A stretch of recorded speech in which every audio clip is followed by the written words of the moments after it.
పాంచాలురు మాత్రం ఆ దుర్యోధనుణ్ణి వజ్రాయుధాన్ని పట్టుకున్న ఇంద్రుడిలాగా, శూలాన్ని పట్టుకుని శివుడిలాగాను చూశారు.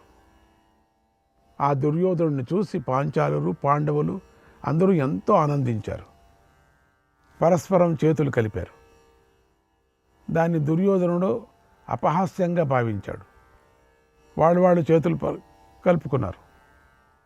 తనను అవహేళన చేస్తున్నారు అనుకొని కోపంతో కళ్ళు తిప్పాడు. పాండవులను చూపులతోనే కాల్చేస్తున్నట్లుగా చూశాడు. తన భృకుటిని 3 వంకరలుగా త్రిప్పి పాండవులతోనూ కృష్ణుడితోనూ ఇలా అన్నాడు: ఓ పాండవులారా, ఈ పరిహాసానికి మీరు ఇప్పుడే ఫలాన్ని అనుభవిస్తారు. పాంచాలుడితో సహా చచ్చి వెంటనే యమలోకానికి పోతారు మీరు అన్నాడు. అప్పుడు దుర్యోధనుని శరీరం నెత్తుడితో అట్టగట్టి ఉంది.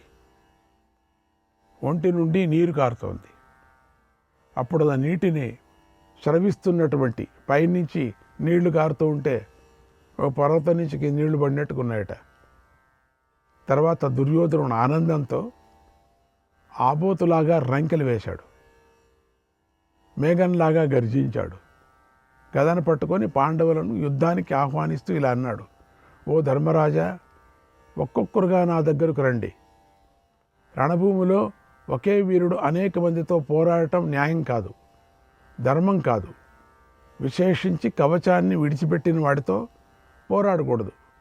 అలసిపోయి నీటిలో తడిసిన వాటితోనూ, తీవ్రంగా గాయపడిన వాటితోనూ కూడా, వాహనాలు, సైనికులు చనిపోయిన వాటితోనూ కూడా అనేక మంది పోరాడకూడదు.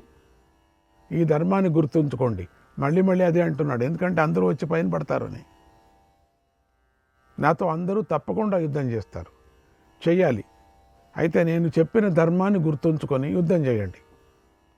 ఓ ధర్మరాజా, దీనిలోని మంచి చెడ్డలు నీకు బాగా తెలుసు అన్నాడు. ఆ మాటలు విని ధర్మరాజు ఇలా అన్నాడు: ఓ దుర్యోధన, ఈరోజు నీకు ధర్మం గుర్తుకొచ్చిందే? నువ్వు ధర్మం గురించి మాట్లాడేవాడివా, చెప్పేవాడివా? అలా అయితే ఈనాడు జరిగిన యుద్ధంలో అంతమంది మహారథులందరూ కలిసి అభిమన్యుడిని ఎందుకు చంపారు? అతన్ని చంపుతున్నప్పుడు నీకెందుకు ఈ ధర్మం గుర్తుకు రాలేదు? నువ్వెందుకు ఆనాడు ధర్మాన్ని పాటించలేదు? క్షత్రియ ధర్మం ఎంతో క్రూరమైంది, అపేక్ష లేనిది, జాలి లేనిది. కాకపోతే ఎలాంటి సహాయం లేని స్థితిలో ఉన్న అభిమన్యుని నీ వైపు ఉన్న ధర్మజ్ఞులు, శూరులు, తమ త్యాగానికి కూడా సిద్ధపడిన వారే చంపేశారు. అలా చంపడానికి మీకు మనస్సు ఎలా వచ్చింది? న్యాయంగా పోరాడేవాడికి ఉత్తమమైన ఇంద్రలోకం లభిస్తుందని నిజమే. అలాగే అనేకులు ఒక్కడిని చంపక పోవటం అనేది ధర్మం అయితే ఆనాడు అందరూ కలిసి చేసిందేమిటి? నువ్వంటున్నావు నన్ను అందరూ చంపకూడదని. అందరూ కలిసి నీ అంగీకారంతో అభిమన్యుడిని చంపారు కదా. మరి మీరు ఎలా చంపారు? కష్టాల్లో ఉన్న ప్రతి ప్రాణి కూడా ధర్మపన్నాలను వల్లిస్తుంది. ధర్మాత్ముడిలాగా, పుణ్యాత్ముడిలాగా ధర్మాలు చెబుతుంది. కష్టాలు తొలగిన తరువాత ఇక అంతే, చెప్పిన నీతులు, ధర్మాలు గాలికి వదిలేస్తుంది. పుణ్యం గురించి, ధర్మం గురించి పట్టనట్టుగా ప్రవర్తిస్తుంది. నువ్వు అలాంటి వాడివే. ఇప్పుడు కష్టం వచ్చింది కనుక అందరి మనస్సులు రంజింపజేసేలాగా తీయని మాటలు చెప్తున్నావురా. కష్టం తీరిపోయిన తర్వాత ఎలా ప్రవర్తించావో మాకు తెలుసు, నువ్వు ప్రవర్తిస్తావో కూడా మాకు తెలుసు. ఎన్ని చూడలేదు నీ విచారంగా, చిన్నప్పటి నుంచి చూసుకొని వస్తున్నాం. ఓ రాజా, కవచాన్ని ధరించు, నీ జుట్టు ముడేసుకో, నీకేం కావాలో సిద్ధం చేసుకో. పంచానాం పాండవేయానాం ఏనత్వం యోద్ధుమిచ్చసి. ఇంకా నీ కోరిక తీరుస్తాను. 5 పాండవులు నీ ఇష్టం వచ్చిన వారిని పోరాడు. ఇది భగవంతుడికి భక్తుడు పెట్టిన కష్టం. ఈ మాటలతో ధర్మరాజు కృష్ణుడిని కష్టపెట్టాడు.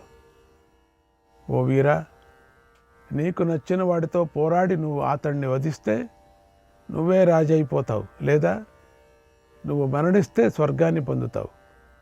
నువ్వు నా నుంచి ఒక్క జీవితం తప్ప ఇంకేదైనా కోరుకో, లేదా నీకు ఇష్టమైన పని ఉంటే చెప్పు, దాన్ని చేస్తానన్నాడు.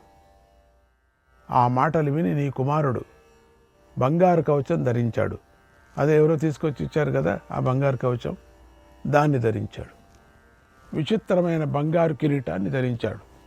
వాటితో బంగారు కొండలాగా ప్రకాశించాడు. గదను పట్టుకొని యుద్ధానికి సిద్ధమై పాండవులతో ఇలా అన్నాడు, ఓ రాజా, నీ సోదరులు ఎవరో ఒకరు నాతో గదా యుద్ధం చేయండి. సహదేవుడో, భీముడో, నకులుడో, అర్జునుడో, లేదా నువ్వో, ఎవరైనా సరే ముందుకు రండి, నాతో పోరాడండి. నేను యుద్ధంలో గెలుస్తాను. ఈ గదతో బలీయమైన శత్రుత్వాన్ని పూర్తి చేస్తాను. గదా యుద్ధంలో నాతో సమానమైన వాడు ఎవడూ లేడు అని అనుకుంటున్నాను. నా దగ్గరకు వచ్చిన అందరినీ ఈ గదతో వధిస్తాను. మీలో ఎవరు కూడా నాతో న్యాయంగా పోరాడలేరు. నేను నా గురించి ఇలా పొగరుగా మాట్లాడకూడదు, అయినా నిజం చెప్పాలి కనుక చెప్పాను. నేనన్న మాటలను మీ ఎదుటే నిజం చేసి చూపిస్తాను. ఈ ముహూర్తంలోనే నా మాట సత్యమో అసత్యమో తేలిపోతుంది. కనుక నాతో ఎవరు యుద్ధం చేయాలని అనుకుంటున్నారో రండి, వారు గద పట్టుకుని నాతో యుద్ధం చేయండి అన్నాడు దుర్యోధనుడు. శ్రీకృష్ణాయ పరమాత్మనే నమః. 33వ అధ్యాయం. సంజయుడు ధృతరాష్ట్రుకి ఇలా చెప్తున్నాడు, ఓ మహారాజా, ఈ విధంగా దుర్యోధనుడు పదే పదే గర్జించాడు. అప్పుడు కృష్ణుడు కోపించి ధర్మరాజుతో ఇలా అన్నాడు, ఓ ధర్మరాజా, ఏం మాట్లాడుతున్నావు? స్పృహ ఉండే నువ్వు మాట్లాడుతున్నావా? ఒకవేళ ఇతడు యుద్ధానికి నిన్ను అయినా, అర్జునుడినైనా, నకులుడినైనా, సహదేవుడినైనా కోరుకుంటే అప్పుడు ఏమవుతుంది? జరిగే పరిస్థితి ఊహించావా? ఏమిటి తొందరపాటు? మళ్ళీ మళ్ళీ అంటున్నావే, ఎవరినైనా అని అంటున్నావు. వాడు ఎవరైనా రాండి అని వాడు అంటున్నాడు, నువ్వు ఎవరైనా సరేనే నువ్వు. ఏంటిది? ఏంటి తొందరపాటు? ఎందుకు ఇలా మాట్లాడుతున్నావు? ఎందుకు ఇట్లా మాట్లాడావు? యుద్ధంలో ఒక్కడిని చంపితే చాలు మళ్ళీ రాజు అవుతావు అన్నావు. ఇదేం మాట? ఇలా ఎలా మాట్లాడగలిగావు? ఏంటి అన్నీ ఇంత కష్టపడింది దీనికేనా? నువ్వు ముందుగా చెప్పకూడదా ఇట్లా మాట్లాడతానని? అసలు నేను పిలుచుకొని అక్కడెక్కడ వదిలేసి వచ్చేవాళ్ళం మేము. ఓ రాజా, మీరు ముగ్గురు అంటే ధర్మరాజు, నకులుడు, సహదేవుడు గదను పట్టుకున్న దుర్యోధనుడితో యుద్ధంలో గెలవలేరు కదా. మీరందుకు సమర్థులు కారు. ఈ దుర్యోధనుడు భీమసేనుణ్ణి సంహరించాలనే కసితో, పట్టుదలగా ఉక్కు మనిషితో 13 సంవత్సరాల పాటు గదా యుద్ధం చేశాడు. అలాంటి ఈ దుర్యోధను నుండి మనం పనిని ఎలా సఫలం చేసుకోవాలి అని ఆలోచించాలి తప్పితే ఇలా సంశయ పరిస్థితిలో పడకూడదు కదా. ఇట్లా మాట ఇచ్చేసేదా నువ్వు వెనకాల ముందర చూసుకోకుండా? నువ్వు దయామయుడు కనుక తొందరపడ్డావు. యుద్ధభూమిలో ఈ దుర్యోధనుడిని భీముడు, అర్జునుడు తప్ప మరొకడు ఎవడూ కూడా ఎదిరించలేరు. ఇది నిజం. నిజానికి మన భీముడు కూడా గదా యుద్ధంలో పెద్దగా పరిశ్రమ చేయలేదు. అతడికి బాహుబలమే ఎక్కువ. గతంలో సభలో నీకు శకునికి జూదం జరిగినట్లుగా ఇప్పుడు మళ్ళీ విషమమైన జూదం ప్రారంభమైంది. గ్రహించు. భీముడు బలశాలి, సమర్థుడు. దుర్యోధనుడు మాత్రం గదా యుద్ధంలో బాగా పరిశ్రమించాడు. వాడి పని అంతే, అరితేరాడు. బలం కన్నా పరిశ్రమమే గొప్పదని తెలుసుకో. గదా యుద్ధంలో గొప్ప పరిశ్రమ చేసిన శత్రువును నువ్వు చక్కని బాటలో నిలబెట్టి, నువ్వు మాత్రం ఎగుడు దిగుడుగా ఉన్నటువంటి విషమ మార్గంలో నిలబడ్డావు. మాకు కష్టాలు తెచ్చిపెట్టావు. ఎంత పని చేశావు? శత్రువులను అందరినీ ఓడించి ఒక్క శత్రువు మూలంగా, అది కష్టాలలో ఉన్న వాడి ద్వారా ఎవరైనా రాజ్యాన్ని పోగొట్టుకుంటారా? నువ్వు ఇలాంటి పనే చేస్తున్నావు. ఒకే ఒక్క పందెం పెట్టి ఎవరైనా ఇలా పోరాటానికి ఒప్పుకుంటారా? ఎందుకు ఇలా చేశావు? ఎందుకు ఇలా ఒప్పుకున్నావు? ఈ రోజున గదను పట్టుకున్న దుర్యోధనుణ్ణి ఎవడూ గెలవలేడు. గెలిచేవాడు ఈ లోకంలోనే లేడు. అది దేవతలకు కూడా సాధ్యం కాదు. నువ్వు భీముడు, నకులుడు, సహదేవుడు, అర్జునుడైనా సరే ఈ దుర్యోధనుని న్యాయంగా గెలవలేరు. నువ్వు చేరుకొని దుర్యోధనుడు గదా యుద్ధంలో బాగా పరిశ్రమ చేసి ఉన్నాడు. అటువంటి శత్రువుతో గదతో పోరాడమని చెప్పావు. మాలో ఒకరిని యుద్ధంలో చంపితే రాజు అవుతావని కూడా చెప్పావు. చావుకుంటారా? ఎవరో ఒకరు చస్తే చస్తారు. ఇలాంటి పందెం ఎలా కట్టేవయ్యా నువ్వు? నన్ను ఒక మాట అడగచ్చు కదా. ఈ దుర్యోధనుడు బాగా అభ్యాసం చేశాడు. దానివల్ల భీముడు న్యాయంగా పోరాడినా మనం గెలుస్తామో లేదో కూడా తెలియదు. ఫలం అనేది సంశయంగానే ఉంది. అలాంటి ఈ దుర్యోధనుడితో నువ్వు మాలో ఒక్కరిని చంపి నువ్వు రాజు కావచ్చు అని మాటిమాటికి అన్నావయ్యా. నువ్వు లేచి వచ్చేంతవరకు ఇలా ఎందుకయ్యా అన్నావు? కుంతీదేవికి పాండవుల సంతతికి రాజ్యాన్ని పొందే అర్హత లేనట్లుగా ఉంది. ఎప్పటికీ రాజ్యం పొందే యోగం మీకు లేదు. మీరు నిజంగా శాశ్వత వనవాసం చేయటం కోసం పుట్టి ఉంటారు. మళ్ళీ వెళ్ళాలి మీరు. మళ్ళీ బిచ్చమెత్తుకొని తినటం కోసం పుట్టి ఉంటారు అని శ్రీకృష్ణుడు కోపంగా అన్నాడు. ఆ మాటలు విని భీముడు ఇలా అన్నాడు, ఓ కృష్ణ, మధుసూదన, బాధపడకు. ఈ శత్రుత్వాన్ని తొలగించటం చాలా కష్టం. అయినా నేను ఈ రోజున దాన్ని అంతం చేస్తాను. నన్ను నమ్ము. ఈ రోజున జరిగే యుద్ధంలో నేను దుర్యోధనుని వధిస్తాను. సందేహం లేదు. ఓ కృష్ణ, ధర్మరాజు గెలుపు స్పష్టంగా కనిపిస్తోంది. నా గదను చూడు. దుర్యోధనుని గద కంటే 1.5 రెట్లు ఎక్కువగా బరువుగా ఉంది. దుర్యోధనుని గద ఇలా లేదు. కనుక మాధవ, బాధపడకు. నేను ఈ గదతో అతడితో పోరాడాలని ఉత్సాహపడుతున్నాను. జనార్దన, మీరందరూ ప్రేక్షకుల్లాగా నిలబడి చూస్తూ ఉండండి. ఈ రోజున దేవతలతో సహా నానా శస్త్రాలు ధరించి 3 లోకాలు నాపైకి దండెత్తి వచ్చినా నేను పోరాడతాను. అలాంటప్పుడు ఇక ఈ దుర్యోధనుడు నాకెంతటి వాడు గ్రహించు అన్నాడు. ఆ మాటలు విని కృష్ణుడు భీముడిని అభినందించాడు. ఎంతో ఆనందిస్తూ ఇలా అన్నాడు, ఓ భీమా, నిన్ను ఆశ్రయించుకునే ధర్మరాజు శత్రువులను నాశనం చేస్తూ చక్కని శోభను పొందాడు. ఇందులో సందేహం లేదు. యుద్ధంలో నువ్వే ధృతరాష్ట్రపుత్రులను వధించావు. అందరినీ నువ్వే వధించావు. ధృతరాష్ట్రపుత్రులందరినీ నువ్వే వధించావు. రాజులను, రాకుమారులను సంహరించావు.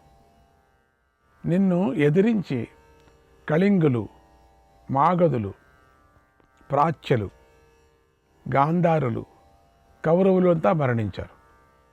ఓ భీమా, ఇప్పుడు నువ్వు దుర్యోధనుడిని కూడా చంపి శ్రీ మహావిష్ణువు ఇంద్రుడికి ఇచ్చినట్లుగా సాగరాలతో కూడినటువంటి ఈ భూమిని ధర్మరాజుకి ఇవ్వు. ఇప్పుడు నిన్ను ఎదిరించిన దుర్యోధనుడు తప్పకుండా మరణిస్తాడు. త్వమస్య శక్తిని భంక్త్వా ప్రతిజ్ఞాం పాలయిష్యసి. దుర్యోధనుడి 2 తొడలను నాశనం చేసి నీ మాటను, నీ ప్రతిజ్ఞను నిలబెట్టుకో అంటే మాట్లాడేటప్పుడు చెప్పేశాడు 2 తొడలు అని. ఓ భీమా, ఇప్పుడు నువ్వు ఎంతో ప్రయత్నపూర్వకంగా దుర్యోధనుడితో పోరాడాలి. మాటల్లో చెప్పాడు, లేకపోతే చెప్పడం కష్టం. అక్కడ పోరాడాలి. ఎందుకంటే దుర్యోధనుడు బలవంతుడు, యుద్ధ నిపుణుడు, నిత్యాభ్యాసం కలవాడు. ఈ విషయాన్ని గుర్తుంచుకో అన్నాడు. తర్వాత సాత్యకి భీముణ్ణి అభినందించాడు. ధర్మరాజు మొదలైన పాండవులు, పాంచాలురు భీముణ్ణి అభినందించారు. ధర్మరాజు అప్పుడు సృంజయులతో కలిసి జ్వలిస్తున్న సూర్యుడిలాగా నిలబడి ఉన్నాడు. అతడితో భీముడు ఇలా అన్నాడు, ఓ రాజా, నేనిప్పుడు దుర్యోధనుడితో యుద్ధం చేయాలని అనుకుంటున్నాను. వీడు పురుషాధముడు, నన్ను గెలవలేడు. ఖాండవవనంలో అర్జునుడు అగ్నిని విడిచినట్టుగా నా హృదయంలో గల తీవ్ర కోపాన్ని నేను ఈ రోజున దుర్యోధనుడిపై విడిచిపెడతాను. ఈరోజు గదతో ఈ పాపాత్ముడిని వధిస్తాను. నీ హృదయంలోని ముళ్ళును తొలగిస్తాను. నువ్వు సుఖంగా ఉంటావు. నేను ఈ రోజున కీర్తివంతమైన మాలను నీ మెడలో వేస్తాను. దుర్యోధనుడు ఈ రోజున ప్రాణాలను, కీర్తిని, రాజ్యాన్ని కూడా ఖచ్చితంగా పోగొట్టుకుంటాడు. ధృతరాష్ట్రుడు కూడా ఈ రోజున నా వల్ల తన కుమారుడు మరణించాడని వింటాడు. వెంటనే శకుని బుద్ధిలో నుండి పుట్టినటువంటి చెడును తలుచుకొని చింతిస్తాడు అన్నాడు. తర్వాత భీముడు గదను ఎత్తుపట్టుకొని ఇంద్రుడు వృత్రాసురుణ్ణి పిలిచినట్టుగా దుర్యోధనుడిని యుద్ధానికి పిలుస్తూ నిలబడ్డాడు. ఎందుకంటే ఇక్కడ ఒక తమాషా అయింది. ఎవరినో ఒక్కరిని నువ్వు పిలుచుకో అని అనటం ఎందుకు దుర్యోధనుడికి అంతగా చెవిలో పడలేదు. ఇక్కడ రెండు విధాలుగా ఇద్దరు ప్రామిసులయ్యాయి. ఎవరన్నా ఒకరు రాని అన్నాడు. ఇంతే. అక్కడ పరమాత్ముడు చేసినటువంటి మాయా ట్రిక్స్ చూడండి ఎంత బాగుందో. ధర్మరాజు ఏమన్నాడు? ఎవరినో ఒకరిని పిలుచుకొని వాళ్ళని చంపేస్తే మొత్తం అంతా నీదే అవుతుంది అన్నాడు. వీడు ఎవరో ఒకరు రాండి ముందు అన్నాడు. మాయ చూడండి, ఇంతట్లో మాయ అనేది ఎంతగా ఉంది, ఎంత అద్భుతమైనటువంటి మాయ. అసలు ట్రిక్కే వేరే, కానీ మనకు అర్థమయ్యే ట్రిక్ ఇది. లేకపోతే ఆయనే పట్టుబట్టి, లేదు భీముడు రాడు, నీవు ఎవరినో కోరుకో. భీముని కోరుకుంటావా అంటే నకుల సహదేవుళ్ళు ఒకరిని కోరుకో ఉంటే వాళ్ళు గోవింద ఒక గద ఏటికి కింద పడిపోయారు. సో ఇది ఎవరో ఒకరు రావచ్చు అని తానన్నాడు, ఎవరినో కోరుకోవచ్చు అని తానన్నాడు. ఈ తన మాటే పైచేయింది దుర్యోధనుడిది, ఎవరో ఒకరు రావచ్చు అనటానికి. అప్పుడు ఈ భీముడు బయలుదేరాడు, నేను పోతానని. ఆ ఆహ్వానాన్ని నీ పుత్రుడు సహించలేకపోయాడు. మదపట ఏనుగును ముందు నిలబడినటువంటి మరొక మదపట ఏనుగులాగా నిలబడ్డాడు. అప్పుడు నీ కుమారుడు శిఖరాలతో ఉన్నటువంటి కైలాసగిరిలాగా ఉండటాన్ని పాండవులు చూశారు. ఒంటరిగా దుర్యోధనుడిని చూసి ఆనందించారు. దుర్యోధనుడికి కూడా తడబాట లేదు, భయం లేదు, బాధ లేదు, ఏ కష్టము లేదు. శ్రీకృష్ణాయ పరమాత్మనే నమః.